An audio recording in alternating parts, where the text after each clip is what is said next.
In 1933, both Adolf Hitler and Franklin Roosevelt came to power. Immediately upon obtaining power, both, in their own way, took strong action that was to affect the destiny of their nations.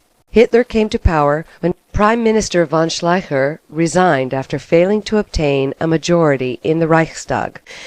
After von Papen threw his support to Hitler, President Hindenburg had no choice but to ask Hitler to form a government, which he did on January 30th.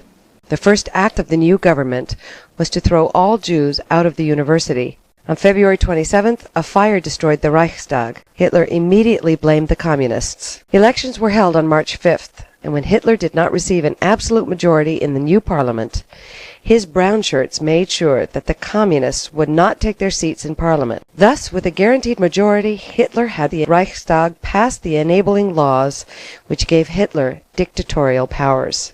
Within days, the Dachau concentration camp was opened. During the course of the month of March, it was enlarged to hold 5,000 prisoners, both Jews and political opponents of the Nazis. Jews were soon dismissed from all civil service jobs in Germany.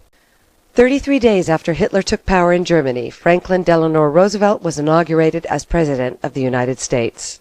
In his inaugural address, he stated, "That the only thing we have to fear is fear itself." He immediately took action.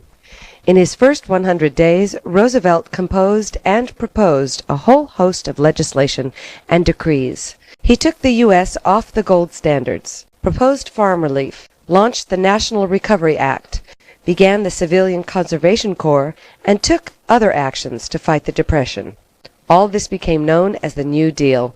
In addition, Roosevelt moved quickly to end prohibition. In his first year in office, Roosevelt also launched the Tennessee Valley Authority, which provided electricity for a vast area in the South. While events in the U.S. and Germany dominated the events of 1933, there was a revolt in Spain began by anarchists and communists. The revolt was the first step in a chain of events that led to the Spanish Civil War. Meanwhile, in Cuba, a violent revolt ousted President Mikado. In Asia, Japan continued its actions in Manchuria, and when the League of Nations voted to censure Japan, it walked out.